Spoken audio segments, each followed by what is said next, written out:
Hello everybody and welcome back to a very special video. In front of you can see a pair of Canon EF cameras, not to be confused with the EF mount.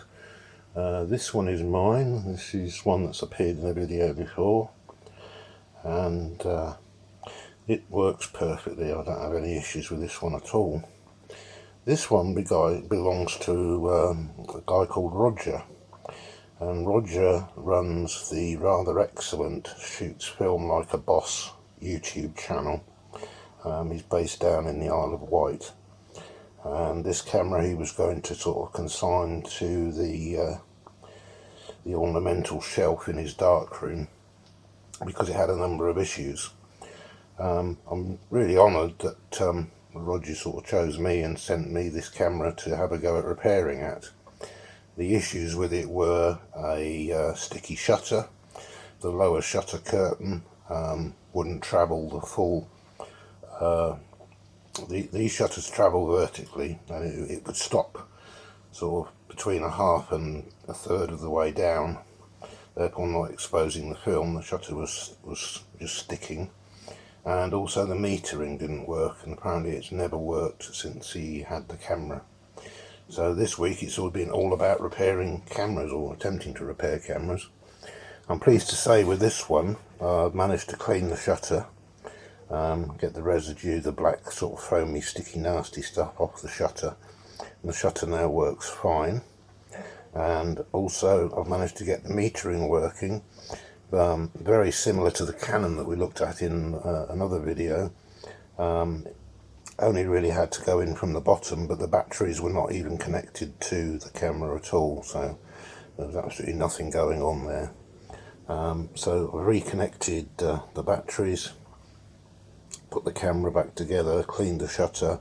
I cleaned the camera, replaced the mirror damper foam and the rear light seal foams, the ones along the sides of the back, giving it a good clean inside, etc.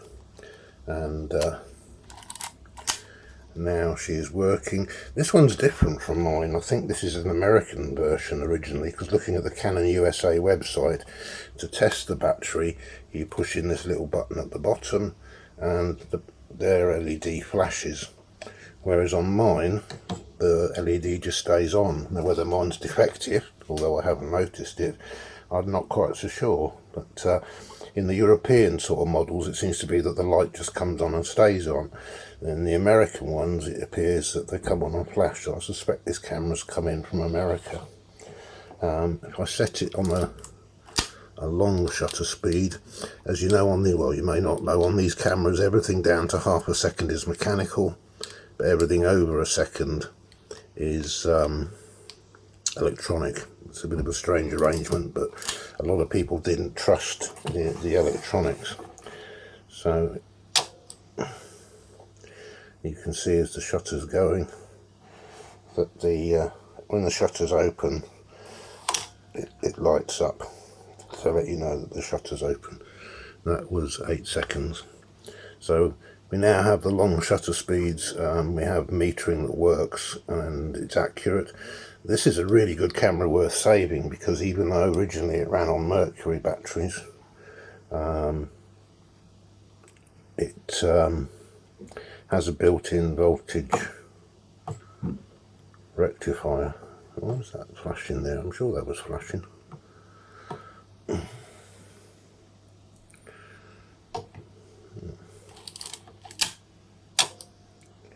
There we go.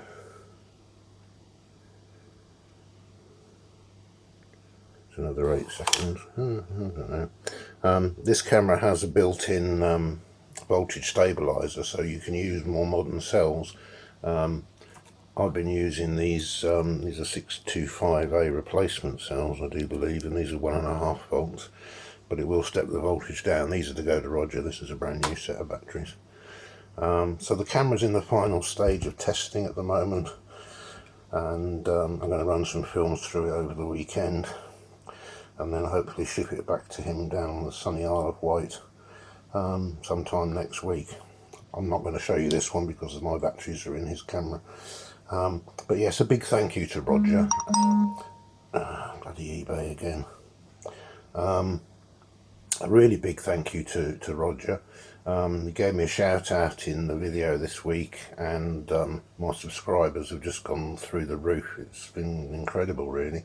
I think I had 6 subscribers before he made the video, and now I think I'm on about 70. So yeah, thank you, Roger, very much. It's much appreciated.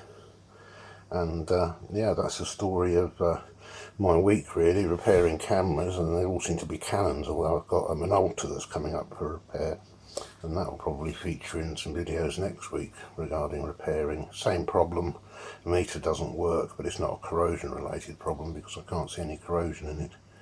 But yeah, there's a tale of 2 EFs, I think one from America and one from Europe, that have met up. But I'm happy to say this Canon EF is back shooting again now, and is back to being a useful camera rather than just an ornament on a shelf.